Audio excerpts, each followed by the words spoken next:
నేను నటుడిగా 1975లో నేను బాలనటుడిగా నా ప్రస్థానం మొదలయ్యి ఈ సంవత్సరానికి 50 సంవత్సరాలు పూర్తి చేసుకున్నాను. మా నాన్నగారితో మొదలైన మా నట ప్రస్థానం ఆ తర్వాత నాతో తమ్ముళ్ళు, ఇప్పుడు మా ఆది, అలాగే నేను డాక్టర్ అవ్వాలనుకున్నాను, నా కూతురు డాక్టర్ అయింది. సో వీటన్నిటికీ కారణం ఏంటంటే తల్లి, తండ్రి, గురువు, దైవం. తల్లిదండ్రులు మనం ప్రేమించాలి, గురువుని గౌరవించాలి, దేవుణ్ణి ప్రార్థించాలి. సో మన జీవితంలో సాధించలేనిది ఏదీ లేదు. నేను ఎన్నో పురస్కారాలు అందుకున్నాను, ఒక్క జాతీయ పురస్కారం తప్ప. అది ఈ వీరభూమిలో, ఈ మీ అందరి ముందు, ఈ పెద్దల ముందు, కొమరం భీము గారి ఈరోజు పొద్దుటే రాగానే అంకమరాజు ఆ దేవస్థానానికి వెళ్ళి దర్శనం చేసుకుని కొమరం భీము గారికి వందనం చేసుకుని ఇక్కడికి వచ్చి ఈ పురస్కారం అందుకోవడం చాలా ఆనందంగా ఉంది. నా పూర్వజన్మ సుకృతంగా భావిస్తున్నాను. ఎందుకంటే చిన్నప్పటి నుంచి జననీ జన్మభూమి స్వర్గాదపి గరీయసి, ఏ తల్లి నిన్ను కన్నదో ఆ తల్లినే కన్న జన్మభూమి గొప్పదిరా. ఇది మన జన్మభూమి, పుణ్యభూమి, కర్మభూమి, వేదభూమి, రామ జన్మభూమి. సో ఇలాంటి ఈ పవిత్రమైన భారతదేశంలో పుట్టి ఒక భారతీయుడిగా, ఎందుకంటే నేను బాలనటుడిగా తెలుగులో ప్రారంభించిన నా జీవితానికి ఒక అద్భుతమైన మలుపిచ్చిన సినిమా పోలీస్ స్టోరీ.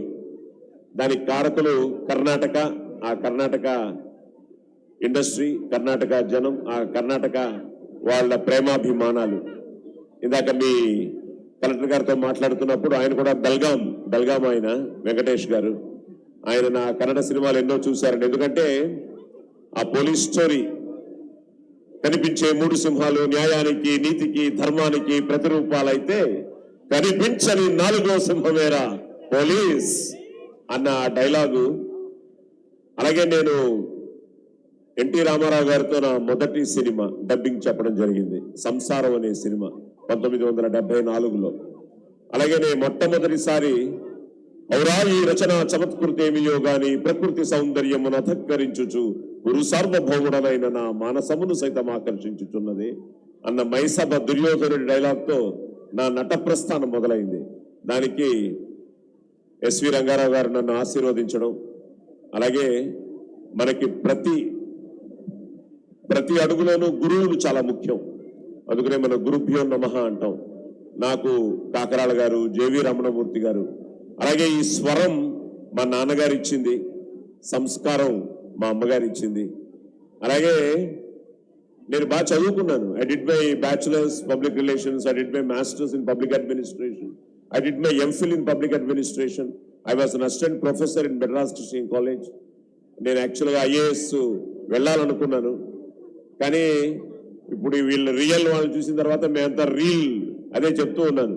పోలీస్ ఆఫీసర్గా నా అదృష్టం అన్ని క్యారెక్టర్స్, అన్ని ర్యాంక్ క్యారెక్టర్స్, ఒక 50 సినిమాలు పైగా నేను పోలీస్ ఆఫీసర్గా చేయడం జరిగింది. అలాగే IASగా చేశాను. ఇప్పుడు మొన్న రిలీజ్ అయిన లక్కీ భాస్కర్లో CBI ఆఫీసర్గా చేశాను. మొన్న రిలీజ్ అయిన కోర్టులో ఒక సీనియర్ లాయర్గా చేశాను. సో కళాకారుడిగా పుట్టడం మా అందరి అదృష్టం. ఈరోజు శివారెడ్డి అంత అద్భుతంగా మిమిక్రీ చేస్తూ ఈరోజు రామారావు గారిని, మెగాస్టార్ని, వైఎస్ రాజశేఖర రెడ్డి గారిని, అలాగే పవన్ కళ్యాణ్ని, వీళ్ళందరినీ మనకి గుర్తు చేశారు, మోహన్ బాబు గారిని. నిజంగా అది ఒక పెద్ద కళ. సో శివారెడ్డి చాలా అద్భుతమైన కళాకారుడు, మీవాడు, ఇక్కడివాడు, మనవాడు. నేను ఎప్పుడు చెప్తుంటాను, నాది నాది అంటే కిరాయితనం, మాది అంటే పరాయితనం, మనది మనందరిది అంటేనే మనతనం, మంచితనం, మగతనం. సో మనది మనందరిది అని మనం ఫీల్ అయితేనే, మన దేశం, మన ఆసిఫాబాద్, మనవాళ్ళు అని మనం ఫీల్ అయితేనే దేశం సురక్షితంగా ఉంటుంది. అందుకని అందరికీ, చాలా మంది పిల్లల్ని చూస్తున్నాను, కళాకారులను చూస్తున్నాను. ఈరోజు నా అదృష్టం, ఈరోజు ఎస్పీ గారిని ఇంతకుముందు కలవడం జరిగింది, ఈరోజు మిగతా IAS ఆఫీసర్ కలవడం జరిగింది. లక్ష్మి గారి గురించి చాలా నాగబాల్ గారు చెప్పారు. అలాగే నాగేష్ గారి గురించి, మీ MP గారి గురించి, కానీ ముఖ్యంగా మీ అందరికి గురించి. ఎందుకంటే నా అదృష్టం చిన్నప్పటి నుంచి నేను ఈ దేశభక్తి గీతాలు, సూర్య నమస్కారాలు, భగవద్గీత శ్లోకాలు, భాగవత పద్యాలు, వీటన్నిటితో పాటు సార్ అందరికీ ఛాన్స్ ఇస్తాను. వీటితో పాటు నేను పెరిగి పెద్దవాడై ఈ దేశభక్తుల వేషాలు వేయాలని ఒక కోరిక ఉండేది. నాకు చాలా ఇన్స్పిరేషనల్ సాంగ్ పుణ్యభూమి నా దేశం, మేజర్ చంద్రకాంత్. అందులో నేను రామారావు గారితో యాక్ట్ చేయడం జరిగింది. ఆయన చేతుల్లో దెబ్బలు కూడా తిన్నాను ఆ సినిమాలో, ఎందుకంటే మేమంతా అమరీష్ పురి గారి కొడుకులో అనమాట. సో రామారావు గారితో నా ట్రావెల్ ఎప్పుడూ ఉంది.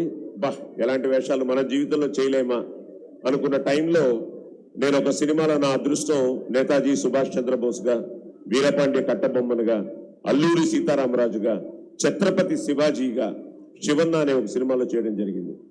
ఆ తర్వాత జన్మస్థానం అనే సినిమా, అది కన్నడ తెలుగు చేసాం. అందులో ఒక మంచి పాట ఉండింది.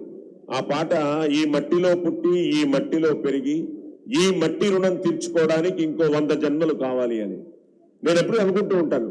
నేను సినిమాల్లో వందే మాతరం కానీ, బోలో భారత్ మాతాకి జై అని కానీ ఎన్నోసార్లు, ఎన్నో వేల సార్లు, లక్షల సార్లు నేను చెప్పడం జరిగింది. అసలు దురదృష్టవంతుడిని అనుకుంటూ ఉంటాను, ఎందుకంటే ఆ స్వాతంత్ర సమయంలో మనం పుట్టలేదు అని. ఎందుకంటే ఎందరో త్యాగఫలం, ఎందరో మహానుభావులు, ఎందరో దేశానికి త్యాగఫలం చేసిన ఆ స్వాతంత్రాన్ని ఈరోజు మనం అందరం, ఎందుకంటే ఈ రోజు కూడా అమరవీరుల వర్ధంతి, దేశం కోసం ప్రాణత్యాగం చేసిన భగత్ సింగ్, రాజ్గురు, సుఖదేవ్ ఈరోజే. సో అలాంటి ఈరోజు ఈ కొమరం భీం పురస్కారం అందుకోవడం, జాతీయ పురస్కారం అందుకోవడం, అది ఈ గడ్డ మీద అందుకోవడం, మీ అందరి ముందు అందుకోవడం చాలా చాలా చాలా నా పూర్వజన్మ సుకృతంగా భావిస్తున్నాను. సో ఆ కన్నడంలో, ఆ తెలుగులో ఆ పాట చేస్తున్నప్పుడు కొమరం భీం చేస్తే బాగుంటుంది అన్న ఆ ఫోటోనే నేను కొమరం భీముగా యాక్ట్ చేసిన ఆ ఒక సాంగ్ లో, జన్మస్థానం అనే సాంగ్ లో నేను కొమరం భీముగా యాక్ట్ చేయడం జరిగింది. ఆ వేషం వేయగానే ఒక తెలియని ఆవేశం, ఉద్రేకం, అన్ని అన్ని అన్ని ఎందుకంటే కొమరం భీం అంటే ఒక విధంగా చెప్పాలి అంటే గాండ్రించే గోండు జాతి బెబ్బులి. సో అది కొమరం భీం అంటే. సో నేను ఆ డైలాగ్ చెప్తున్నప్పుడు నన్నే కొనాలని చూస్తారా అని మొదలవుతుంది. నా ఎడమి కాలు తొడ మీదున్న వెంట్రుకు కూడా పీకలేర్రా, జల్ జంగిల్ జమీన్ హమారా హై అన్న డైలాగ్ చెప్తుంటే ఒక తెలియని అది నిజంగా నా అదృష్టం. సో కొమరం భీం వేషం వేశాను కాబట్టి నేను మీ వాడినే, అది గుర్తుపెట్టుకోండి. సో అలాంటి కొమరం భీం నాకు నాగబాల గారు చెప్పడం, ఈరోజు సోనేరావు గారు రావడం, ఆయన